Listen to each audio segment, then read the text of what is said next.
നമസ്കാരം. ഗൾഫ് ഫോക്കസിലേക്ക് എല്ലാ പ്രേക്ഷകർക്കും സ്വാഗതം. ഞാൻ പ്രജിൻസി കണ്ണൻ. വിശദമായ വാർത്തകളിലേക്ക് കടക്കുന്നു. അല്പസമയം മുമ്പ് പുറത്തു വന്ന വളരെ പ്രധാനപ്പെട്ട വാർത്തയിലേക്ക് ആദ്യം. യമനിൽ ജയിലിൽ കഴിയുന്ന നിമിഷപ്രിയയുടെ വധശിക്ഷ റദ്ദാക്കാനും മറ്റു കാര്യങ്ങൾ തുടർ ചർച്ചകളുടെ അടിസ്ഥാനത്തിൽ തീരുമാനിക്കാനും ധാരണയായെന്ന് കാന്തപുരം AP അബൂബക്കർ മുസ്ലിയാരുടെ ഓഫീസ് അറിയിച്ചു. ഇന്ത്യൻ ഗ്രാൻഡ് മുഫ്തിയുടെ ആവശ്യപ്രകാരം ഷെയ്ഖ് ഉമർ ഹഫീൽഡ് തങ്ങൾ നിയോഗിച്ച യമൻ പണ്ഡിത സംഘത്തിന് പുറമെ നോർത്തേൺ യമനിലെ ഭരണാധികാരികളും അന്താരാഷ്ട്ര നയതന്ത്ര ഉദ്യോഗസ്ഥരും പങ്കെടുത്ത മധ്യസ്ഥ ചർച്ചകളിലാണ് ഈ തീരുമാനമുണ്ടായത്. കൊല്ലപ്പെട്ട തലാലിന്റെ കുടുംബവുമായുള്ള തുടർ ചർച്ചകൾക്ക് ശേഷമായിരിക്കും മറ്റ് കാര്യങ്ങൾ തീരുമാനിക്കുക. ഷഹദ് റഹ്മാൻ കോഴിക്കോട് നിന്ന് ചേരുന്നു കൂടുതൽ വിവരങ്ങളുമായി. ഷഹദ്, വളരെ പ്രധാനപ്പെട്ട ഒരു അറിയിപ്പുണ്ടായ മണിക്കൂറാണ് കടന്നുപോയത്. കാന്തപുരം AP അബൂബക്കർ മുസ്ലിയാരുടെ ഓഫീസിലാണ് നിമിഷപ്രിയയുടെ വധശിക്ഷ റദ്ദാക്കാൻ ധാരണയായി എന്ന അറിയിപ്പ് യമനിൽ നിന്നും ലഭിച്ചത് എന്നാണ് വിവരം. എന്താണ് ആ അറിയിപ്പിൽ പറയുന്ന കാര്യങ്ങൾ? ഔദ്യോഗികമായി എപ്പോഴായിരിക്കും അതൊരു തീരുമാനമായി ഇന്ത്യയിലേക്ക് വരിക? പ്രജൻ, നമ്മൾ ഇതുമായി ബന്ധപ്പെട്ടുള്ള ഒരു ഔദ്യോഗിക അറിയിപ്പ് പ്രതീക്ഷിക്കുന്നത് നാളെയാണ്. കാരണം യമനും നമ്മുടെ സമയവുമായിട്ട് വലിയ രീതിയിലുള്ള അന്തരമുണ്ട്. അപ്പോൾ നാളെ ഇതുമായി ബന്ധപ്പെട്ടുള്ള ഒരു അറിയിപ്പ് നമുക്ക് ലഭ്യമാകും എന്നുള്ളതാണ് നമ്മൾ പ്രതീക്ഷിക്കുന്നത്.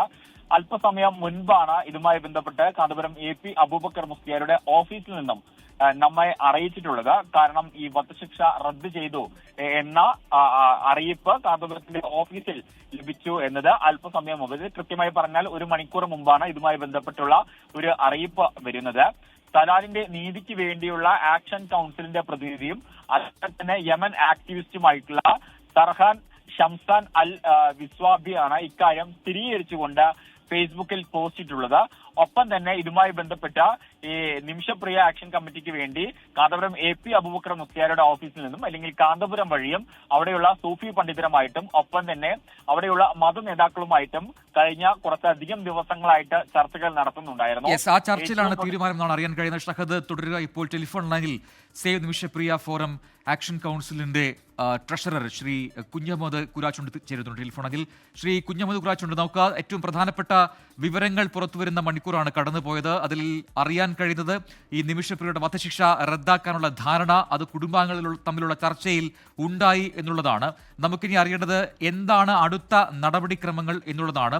അതോടൊപ്പം തന്നെ ഇപ്പോഴും ഈ സഹോദരൻ, കൊല്ലപ്പെട്ട യമൻ പൗരന്റെ സഹോദരന് നിലപാട് മാറ്റം ഉണ്ടായിട്ടുണ്ടോ? അതല്ല ഈ മാതാപിതാക്കളെ കൃത്യമായി ബോധ്യപ്പെടുത്താൻ ഈ ചർച്ചയിലൂടെ കഴിഞ്ഞിട്ടുണ്ടോ? എന്താണ് ആ ചർച്ചയിൽ തീരുമാനമായത്? ആരൊക്കെയാണ് ചർച്ചയിൽ പങ്കെടുത്തത്? ഇനിയുള്ള നടപടിക്രമങ്ങൾ എന്താണ്? അറബ് രീതികളനുസരിച്ച്, അറബ് രാജ്യങ്ങളിലെ ഗോത്ര രീതികളനുസരിച്ച് ഒരു ഗോത്രത്തിൽ ഒരു സംഭവം ഉണ്ടായാൽ ആ സംഭവത്തിൽ കുടുംബത്തിന് വേണ്ടി ശക്തമായി ഇടപെടുന്നത് ഗോത്രം തലവന്മാരാണ്. ഒരു ഗോത്രത്തിന് ഒരു തലവന്മാരുണ്ടാവും. ഒരു അമീർ, ഒരു പ്രദേശത്താകുകയാണെങ്കിൽ ഒരു പ്രദേശത്ത് ഒരു അമീർ, ഒരു തലവനുണ്ടാവും. ആ ഗോത്രത്തിന്റെ തലവനും അതേപോലെ തന്നെ ആ ഗോത്രത്തിൽ നിന്നുള്ള മതപണ്ഡിതന്മാരും അവരാണ് ഈ ചർച്ചയിൽ പ്രധാനമായിട്ട് തലാലിന്റെ കുടുംബത്തിന് വേണ്ടി വാദിക്കാനായിട്ട് ഇരിക്കുന്നത്. അതോടൊപ്പം തന്നെ മർക്കസിന്റെ ഇടപെടലിന്റെ ഭാഗമായിട്ട് AP ഉസ്താദിന്റെ സൗഹൃദ വലയങ്ങളും അതുപോലെ തന്നെ ശിഷ്യഗണങ്ങളും ധാരാളമുള്ള ഒരു സ്ഥലമാണ് യമൻ. ആ യമനിലെ അദ്ദേഹത്തിന്റെ സൗഹൃദങ്ങൾ ഉപയോഗിച്ചുകൊണ്ട് അദ്ദേഹത്തിന്റെ ഏറ്റവും അടുത്ത ഒരു പണ്ഡിത സുഹൃത്ത് കൂടിയാണ് ഹബീബ് ഉമർ ഹബീബ്. അദ്ദേഹത്തോടാണ് AP ഉസ്താദ് ഈ കാര്യത്തിൽ ഞങ്ങളെ സഹായിക്കണം, ഒരു സഹോദരി നിങ്ങളുടെ രാജ്യത്തെ ജയിലിൽ വധശിക്ഷ കാത്തു കഴിയുകയാണ്, അവരെ മോചിപ്പിക്കാൻ ആവശ്യമായിട്ടുള്ള ഇസ്ലാമിക ശരീഅത്ത് നിയമപ്രകാരമുള്ള കാര്യങ്ങൾ ചെയ്തു കൊടുത്തുകൊണ്ട് അവർക്ക് ഒരു മാപ്പ് വാങ്ങിക്കൊടുക്കുന്ന കാര്യത്തിൽ ഉത്സാഹിക്കണമെന്ന് അഭ്യർത്ഥന നടത്തിയത്. ആ അഭ്യർത്ഥന നടത്തിയപ്പോൾ സ്വാഭാവികമായിട്ടും നിങ്ങൾക്കറിയാം, ലോകത്തെ പ്രത്യേകിച്ച് വിദേശ ഗൾഫ് രാജ്യങ്ങളിലെല്ലാം തന്നെയുള്ള ഭരണാധികാരികളും അതുപോലെ തന്നെയുള്ള അവിടുത്തെ മതപണ്ഡിതന്മാരുമായിട്ടുള്ള AP ഉസ്താദിന്റെ സൗഹൃദവും ബന്ധങ്ങളും, ആ ബന്ധത്തിന്റെ ആഴമാണ് ഈ വിഷയത്തിൽ നമ്മളെ ഇന്ന് രക്ഷയ്ക്കായി എത്തിയിട്ടുള്ളത് എന്ന് നാം ആദ്യം തിരിച്ചറിയണം. അദ്ദേഹം ഉമർ ഹബീബ് തങ്ങളോട് ആവശ്യപ്പെട്ടു. ആ ആവശ്യത്തിന്റെ അടിസ്ഥാനത്തിൽ അദ്ദേഹമാണ് തലാലിന്റെ ഗോത്ര തലവന്മാരുമായും ഗോത്രത്തിലെ മതപണ്ഡിതന്മാരുമായി ഇക്കാര്യം സംസാരിക്കുന്നത്. അവരുടെ ഓരോ വ്യക്തികളുടെയും പേരെടുത്ത് ഇവിടെ പരാമർശിക്കാൻ കഴിയില്ല. അത് മർക്കസിന് മാത്രം അറിയാവുന്ന കാര്യമാണ്. അങ്ങനെ ഒരു പരാമർശത്തിലേക്ക് പോകാൻ സാധിക്കില്ല. എന്തായാലും അവരുടെ കഴിഞ്ഞ കുറെ ദിവസങ്ങളായിട്ടുള്ള എല്ലാവരും ശാന്തമായി ഉറങ്ങുമ്പോഴും യമനിലെ ഈ പണ്ഡിത സമൂഹവും അതുപോലെ തന്നെ ഗോത്ര സമൂഹവും ഇക്കാര്യത്തിൽ നടത്തിയിട്ടുള്ള വിശദമായ ചർച്ച ഒരു ദിവസം കൊണ്ട് അവസാനിപ്പിക്കുന്നതല്ല. ഒരു വധശിക്ഷയുമായി ബന്ധപ്പെട്ട് ഒരു രാജ്യത്ത് നടക്കുന്ന ചർച്ച, നമ്മൾ ഗൾഫിലെ സൗദി അറേബ്യയിൽ നടന്നിട്ടുള്ള അബ്ദുറഹീമിന്റെ വധശിക്ഷയുമായി ബന്ധപ്പെട്ട് ആ കുടുംബം മാപ്പ് നൽകുന്നതിലേക്ക് നിരന്തരമായി 2-3 വർഷം അതിന്റെ ആക്ഷൻ കൗൺസിൽ പ്രവർത്തിക്കുകയും അതുപോലെ തന്നെ മറ്റു തരത്തിലുള്ള പ്രവർത്തനങ്ങൾ നടത്തുകയും ചെയ്തതിന്റെ ഭാഗമായിട്ടാണ് ആ കുടുംബം ഒരു ഒത്തുതീർപ്പിലെത്തിയത്. ഇതാണെങ്കിൽ വളരെ വേഗമെത്തിയത് തന്നെ എന്ന് നമുക്ക് പറയാൻ കഴിയും. കഴിഞ്ഞ 16-ാം തീയതി നടത്തേണ്ടിയിരുന്ന ശിക്ഷ മാറ്റിവെക്കാൻ സാധിച്ചു. ഇപ്പോൾ ഏറ്റവും ഒടുവിൽ നമുക്ക് കിട്ടുന്ന വിവരം ആ കുടുംബം വധശിക്ഷ റദ്ദ് ചെയ്യാൻ വേണ്ടി സമ്മതിച്ചിരിക്കുന്നു. വലിയ ആശ്വാസകരമായ കാര്യമാണ്. വധശിക്ഷ റദ്ദ് ചെയ്യാൻ കഴിയണമെങ്കിൽ അത് കുടുംബം വിചാരിച്ചാൽ മാത്രമേ നടക്കൂ. കാരണം ശിക്ഷ വിധിച്ച കോടതിക്ക് പോലും മറ്റൊരു നിയമത്തിരുത്തൽ നടത്താൻ അവിടെ അവകാശമില്ല. കാരണം ശിക്ഷ വിധിച്ചാൽ വിധിച്ചതാണ്, അതിനൊരു അപ്പീലില്ല, അവിടെ കഴിഞ്ഞിരിക്കുന്നു. ആ കുടുംബത്തിനാണെങ്കിൽ ഈ ശിക്ഷ നടപ്പിലാക്കാനും അവകാശമുണ്ട്, നടപ്പാക്കാതിരിക്കാനുള്ള അവകാശമുണ്ട്. നടപ്പാക്കാതിരിക്കാനുള്ള അവകാശമാണ് ഇപ്പോൾ ഈ പണ്ഡിത സമൂഹവും ഗോത്രത്തലവന്മാരും കുടുംബവുമായി നടത്തിയിട്ടുള്ള ചർച്ചയിൽ ഉരുത്തിരിഞ്ഞു വന്നിട്ടുള്ളതും. ഇതാണ് വളരെ ആശ്വാസകരമായിട്ടുള്ള ഒരു കാര്യം നമ്മുടെ മുമ്പിൽ ഇപ്പോൾ നിൽക്കുന്നത്. തീർച്ചയായും ഇനി വരുന്ന ദിവസങ്ങളിൽ, ഇപ്പം നാളെയോ അല്ലെങ്കിൽ മറ്റന്നാളോ ഈ പണ്ഡിത സഭയും ഗോത്ര സമൂഹവും തമ്മിൽ ധാരണയായിട്ടുണ്ടെങ്കിൽ ആ ധാരണയിൽ നിന്ന് അവർക്ക് പുറകോട്ട് പോകാൻ സാധിക്കില്ല. മറ്റൊന്ന്, കുടുംബത്തിലെ ഒറ്റപ്പെട്ട വ്യക്തികളുടെ ഇതിനെതിരായിട്ടുള്ള ശബ്ദത്തെ കൂടി അവർ സ്വാഭാവികമായിട്ടും അവർ ഈ കുടുംബത്തിലെ തന്നെ തലവന്മാരും ഗോത്രത്തിന്റെ തലവന്മാരും തന്നെ അവർ പറഞ്ഞ് മനസ്സിലാക്കി ഈ അവരുടെ തീരുമാനത്തിന്റെ വഴിയെ ഇപ്പം കൊല്ലപ്പെട്ട യുവാവിന്റെ സഹോദരന്റെ ഫേസ്ബുക്ക് പോസ്റ്റ് ഇപ്പോഴും വന്നിട്ടുണ്ട്. അതൊന്നും ഈ വിഷയനെ ബാധിക്കില്ല എന്ന് തന്നെയാണ്. കാരണം ഇവരെടുത്തിട്ടുള്ള തീരുമാനത്തെ അതൊന്നും ബാധിക്കില്ല. ബാപ്പയും ഉമ്മയും അതുപോലെയുള്ള ആളുകൾ എടുക്കുന്ന തീരുമാനത്തെ അതിന് വിധേയമായിക്കൊണ്ട് മാത്രമാണ് സഹോദരങ്ങളും വരുള്ളൂ. അവരെയും പരിപാടിയായി ഈ തീരുമാനത്തിൽ സ്വാഭാവികമായും ഒരു വൈകാര്യമായ വിഷയമാണല്ലോ ഇത്. ഈ വൈകാര്യമായ വിഷയത്തിൽ സഹോദരൻ വൈകാര്യമായി പ്രതികരിക്കുന്നതിലോ അദ്ദേഹത്തിന്റെ ആഗ്രഹം പ്രഖ്യാപിക്കുന്നതിലോ ഒരു തെറ്റുമില്ല. സ്വാഭാവികമായിട്ടും ആ വൈകാര്യമായി പ്രതികരിക്കുന്ന ആ സഹോദരൻ കൂടി. ശ്രീ കുഞ്ഞഹമ്മദ് കുരാച്ചുണ്ട്, താങ്കൾക്ക് ഈ അവിടുത്തെ യമനിലെ നിയമവ്യവസ്ഥയെക്കുറിച്ചും ഒക്കെ ധാരണകളുണ്ട്, ചോദിക്കട്ടെ. ഇനിയിപ്പോൾ ഈ കോടതിയിലേക്ക് സ്വാഭാവികമായിട്ടും ഈ കുടുംബവുമായി ഉണ്ടാക്കിയ ധാരണ എത്തും, അത് വരും ദിവസങ്ങളിൽ എത്തുമെന്ന് നമ്മൾ പ്രതീക്ഷിക്കുന്നു. പക്ഷേ ആ സമയത്ത് നമ്മുടെ ഇവിടെയൊക്കെ കാണുന്നത് പോലെ ഒരു അപ്പീൽ അത് ഈ സഹോദരൻ നൽകാൻ കഴിയുമോ അവിടുത്തെ നിയമവ്യവസ്ഥ അനുസരിച്ച്? എനിക്കത് അറിയില്ല, അതുകൊണ്ടാണ് താങ്കളോട് ചോദിക്കുന്നത്. സഹോദരൻ ഇക്കാര്യത്തിൽ എടുക്കുന്ന സഹോദരനേക്കാൾ ഏറെ ബാപ്പയ്ക്കാണ് ഇതിൽ റോളുണ്ടാകുക. ബാപ്പയാണ് ഒരു കുടുംബത്തിന്റെ പരമാധികാരി രക്ഷാധികാരിയായിട്ടുള്ളത്. അപ്പം ബാപ്പ നൽകുന്നുള്ള അപേക്ഷയ്ക്കാണ് അവിടെ മുന്തിയ പരിഗണന വരിക. മാത്രമല്ല, അങ്ങനെ ഒരു ചർച്ചയിലേക്ക് പോകേണ്ടി വരും എന്ന് തോന്നുന്നില്ല.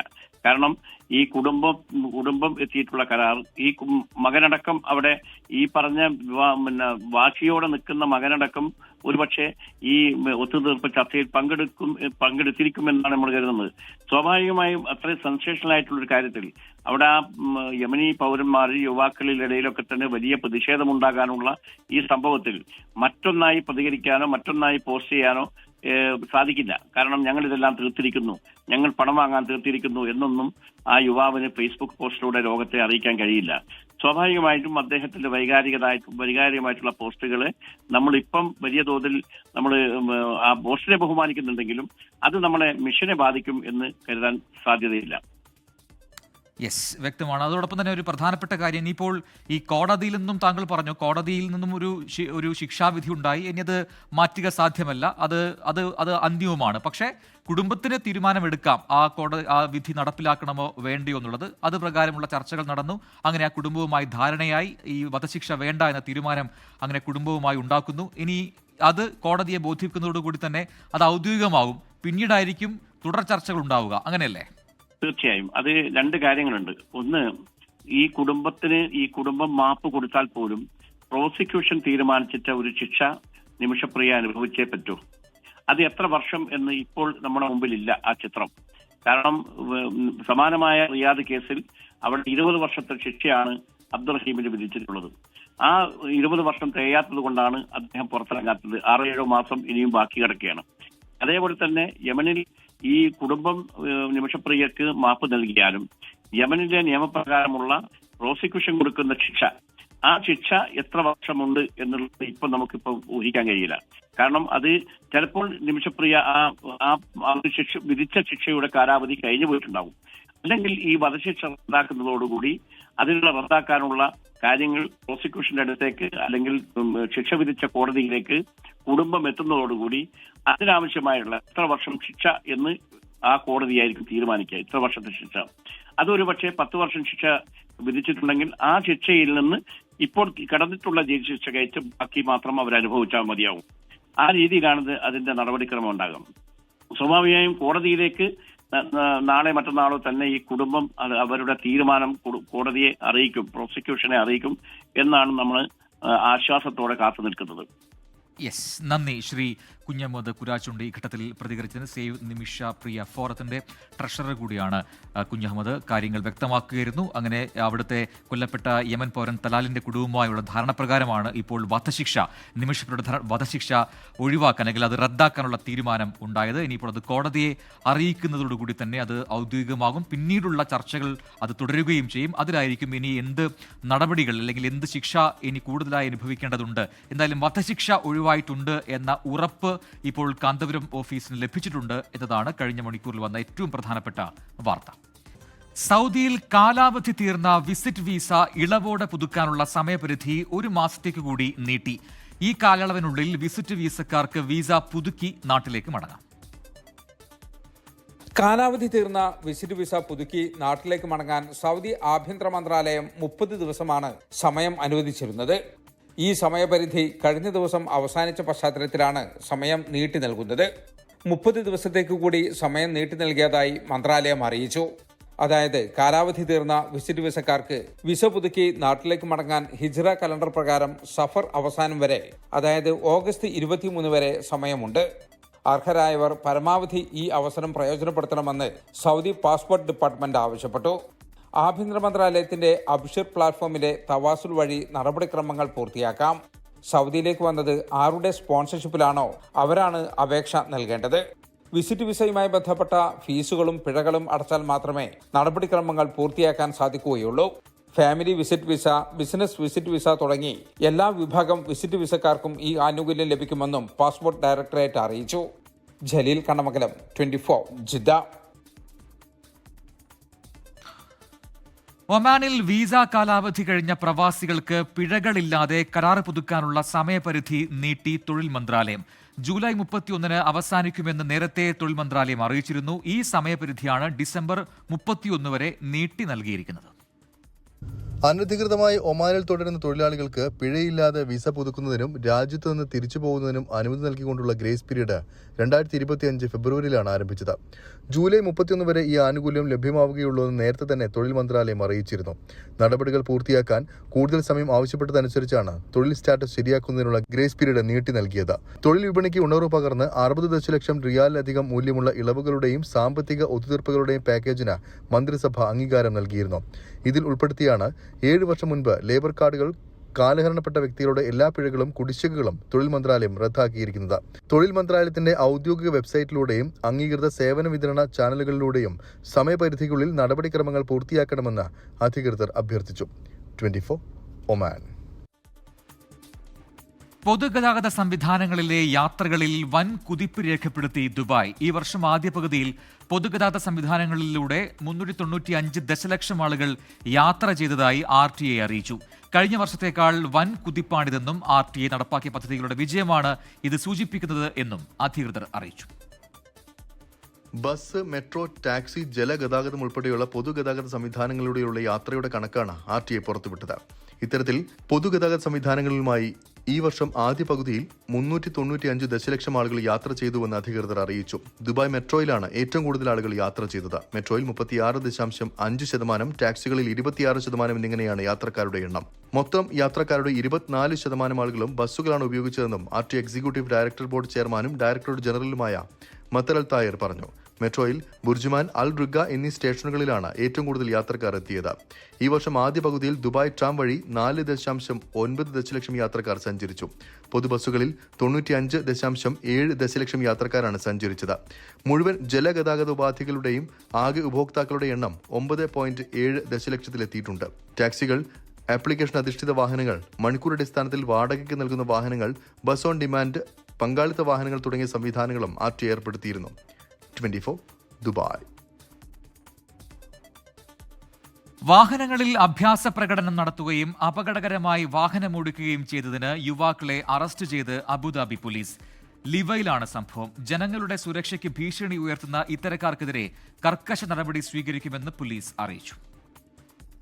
തങ്ങളുടെയും മറ്റാളുകളുടെയും ജീവൻ അപകടത്തിലാക്കുന്ന നിരുത്തരവാദപരമായ ഡ്രൈവിംഗ് പെരുമാറ്റങ്ങൾക്കെതിരെ കർശന നടപടി സ്വീകരിക്കുന്നതിന്റെ ഭാഗമായാണ് അറസ്റ്റ്.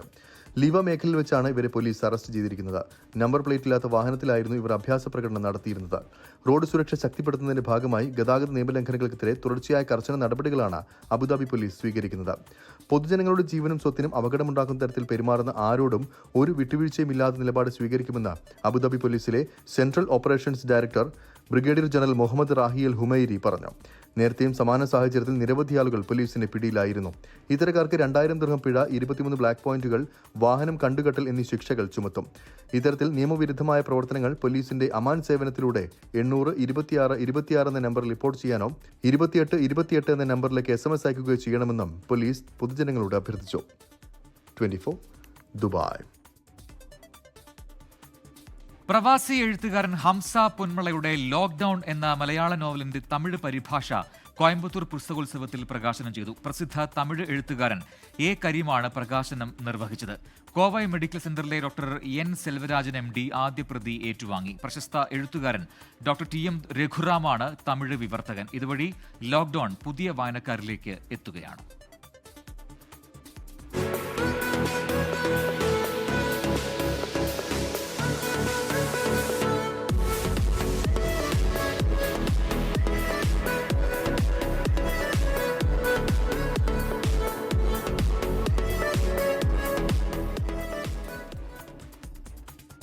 ഷോപ്പിംഗ് മാളുകളെ മാരത്തൺ ട്രാക്കുകളാക്കി മാറ്റുന്ന മാളത്തോണിന് വെള്ളിയാഴ്ച തുടക്കമാകും.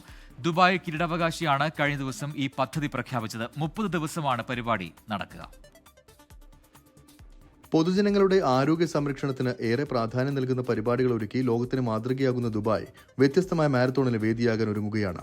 ദുബായ് മാളത്തോൺ എന്ന പേരിൽ 30 ദിവസം നീളുന്ന പദ്ധതിയാണ് അധികൃതർ പ്രഖ്യാപിച്ചിരിക്കുന്നത്. ദുബായിലെ 7 മാളുകൾ ഓഗസ്റ്റ് 1 മുതൽ 31 വരെ ദീർഘദൂര ഓട്ട മത്സരങ്ങൾക്കുള്ള ട്രാക്കുകളായി മാറും. രാവിലെ 7 മുതൽ 10 വരെ ഇവിടെ വ്യായാമം ചെയ്യാനുള്ള അവസരമൊരുക്കും. ദുബായ് കിരീടാവകാശി ഷെയ്ഖ് ഹംദാനാണ് ദുബായ് മാളത്തോണിന്റെ പ്രഖ്യാപനം നടത്തിയത്. ദുബായ് നഗരത്തിലെ Dubai mall, Dubai Marina mall, Dubai Hills mall, Deira City Centre, Mirdif City Centre, mall of the Emirates, Springs Souk എന്നിവയാണ് മത്സരത്തിന് വേദിയാകുന്ന മോളുകൾ. പരിപാടിയിൽ പങ്കെടുക്കാൻ ആഗ്രഹിക്കുന്നവർ നേരത്തെ പേര് രജിസ്റ്റർ ചെയ്യണം. 10 കിലോമീറ്റർ ഓട്ടം, 5 കിലോമീറ്റർ ഓട്ടം, 2.5 കിലോമീറ്റർ ഓട്ടം, വേഗത്തിലുള്ള നടത്തം എന്നിവയ്ക്കാണ് രജിസ്ട്രേഷൻ സാധ്യമാവുക. ദുബായ് മാളത്തോൺ .ae എന്ന വെബ്സൈറ്റിലാണ് ഇതിനായി പേര് രജിസ്റ്റർ ചെയ്യേണ്ടതെന്നും അധികൃതർ വ്യക്തമാക്കി. 24 ദുബായ്. തായ്ലൻഡ് കംബോഡിയ അതിർത്തി സംഘർഷത്തിൽ നിരുപാധിക വെടിനിർത്തൽ നിലവിൽ വന്നു. മലേഷ്യയിൽ നടന്ന ചർച്ചകൾക്കൊടുവിൽ വെടിനിർത്തലിന് ഇരു രാജ്യങ്ങളും സമ്മതിക്കുകയായിരുന്നു.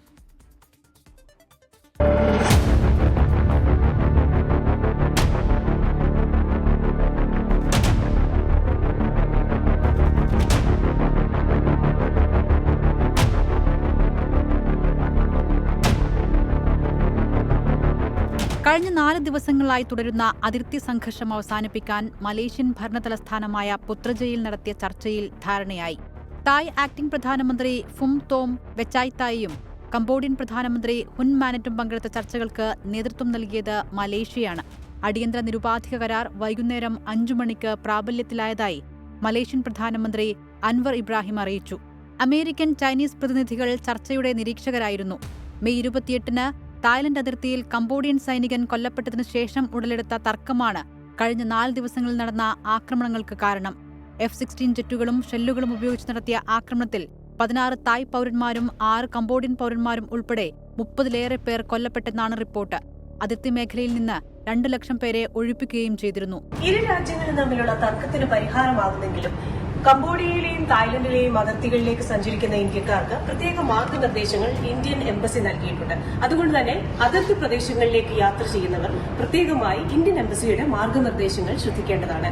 ബാങ്കോക്കിൽ നിന്നും ഡോക്ടർ സിറിൽ ജോർജിനൊപ്പം ക്രിസ്റ്റിന ചെറിയാൻ, 24. ഷാർജയിലെ ഫ്ളാറ്റിൽ മരിച്ച നിലയിൽ കണ്ടെത്തിയ അതുല്യയുടേത് ആത്മഹത്യ തന്നെയെന്ന് ഫോറൻസിക് റിപ്പോർട്ട്. അതുല്യയുടെ മൃതദേഹം നാട്ടിലെത്തിക്കാനുള്ള നടപടികൾ നാളെ പൂർത്തിയാകും. ഈ മാസം 19-ന് പുലർച്ചെയാണ് കൊല്ലം തേവലക്കര സ്വദേശി അതുല്യ ഷാർജയിൽ മരിച്ചത്. അതുല്യയുടെ ഭർത്താവ് സതീഷിന് മരണത്തിൽ പങ്കുണ്ടെന്ന് കാണിച്ച് അതുല്യയുടെ സഹോദരി അഖില ഷാർജ പോലീസിൽ പരാതി നൽകിയിരുന്നു. ഇന്ന് ഉച്ചയോടെ അതുല്യയുടെ സഹോദരി അഖിലയാണ് ഫോറൻസിക് റിപ്പോർട്ട് കൈപ്പറ്റിയത്. മരണം ആത്മഹത്യയാണെന്നാണ് റിപ്പോർട്ട് വ്യക്തമാക്കുന്നത്. ഇനി എംബാമിംഗ് ഉൾപ്പെടെ പൂർത്തിയാകേണ്ടതുണ്ട്. ഇത് നാളെ നടക്കും. അതിനുശേഷം നാളെ രാത്രിയോടെ മൃതദേഹം നാട്ടിലെത്തിക്കാനാകുമെന്നാണ് പ്രതീക്ഷ എന്ന് കുടുംബം വ്യക്തമാക്കി. ഷാർജ ഇന്ത്യൻ അസോസിയേഷന്റെ നേതൃത്വത്തിലാണ് നടപടിക്രമങ്ങൾ ഏകോപിപ്പിക്കുന്നത്. അതേസമയം മരണത്തിൽ സംശയമുണ്ടെന്നും സതീഷിന്റെ പങ്ക് അന്വേഷിക്കണമെന്നും ആവശ്യപ്പെട്ട കുടുംബം ഷാർജ പോലീസിൽ പരാതി നൽകിയിട്ടുണ്ട്. നാട്ടിലെ കേസ് വിവരങ്ങളും പീഡനത്തിന്റെ ദൃശ്യങ്ങളും ഡിജിറ്റൽ തെളിവുകളും കുടുംബം പോലീസിന് കൈമാറിയിട്ടുണ്ട്. നേരത്തെ അതുല്യയുടെ ഭർത്താവ് സതീഷിനെ ജോലിയിൽ നിന്ന് പിരിച്ചുവിട്ടതായി സതീഷ് ജോലി ചെയ്തിരുന്ന നിർമ്മാണ കമ്പനി അറിയിച്ചിരുന്നു. അതുല്യയുടെ ബന്ധുക്കൾ നൽകിയ പരാതികളും സതീഷിന്റെ അക്രമാസക്തമായ പെരുമാറ്റ വീഡിയോകളും പരിഗണിച്ചാണ് നടപടിയെന്നായിരുന്നു അധികൃതർ അറിയിച്ചത്. 24 ദുബായ്. ഹൃദയാഘാതത്തെ തുടർന്ന് കുവൈറ്റിൽ മലയാളി യുവാവ് മരിച്ചു. കോഴിക്കോട് ബാലുശ്ശേരി പനായി സ്വദേശി സനൽകുമാറാണ് അദാൻ ഹോസ്പിറ്റലിൽ മരിച്ചത്. 42 വയസ്സായിരുന്നു. നടപടിക്രമങ്ങൾ പൂർത്തിയാക്കിയ ശേഷം മൃതദേഹം നാട്ടിലെത്തിക്കുമെന്ന് OICC കെയർ ടീം അറിയിച്ചു. പാലക്കാട് പ്രവാസി അസോസിയേഷൻ ഓഫ് കുവൈറ്റ് ഓണാഘോഷത്തിന്റെ ഭാഗമായി പാലക്കാടൻ മേള 2025 സംഘടിപ്പിക്കും. ഒക്ടോബർ 3-ന് അബാസിയ ആസ്പെയർ സ്കൂളിൽ നടക്കുന്ന പരിപാടിയിൽ കേരളത്തിന്റെ principal secretary doctor Raju Narayana Swamy പങ്കെടുക്കും. പ്രസിഡന്റ് രാജേഷ് പരിയാരത്ത് അധ്യക്ഷത വഹിച്ച ചടങ്ങിൽ മേളയുടെ പോസ്റ്റർ പ്രകാശനം ചെയ്തു. പരിപാടിയുടെ ഭാഗമായി പഴയിടത്തിന്റെ ഓണസദ്യയും ഗായകൻ പ്രക്ഷോഭ് ടീമിന്റെ നേതൃത്വത്തിൽ സംഗീത പരിപാടിയും നടക്കുമെന്നും സംഘാടകർ അറിയിച്ചു. ഇതോടെ ഗൾഫ് ഫോക്കസ് പൂർത്തിയാവുന്നു. Good night.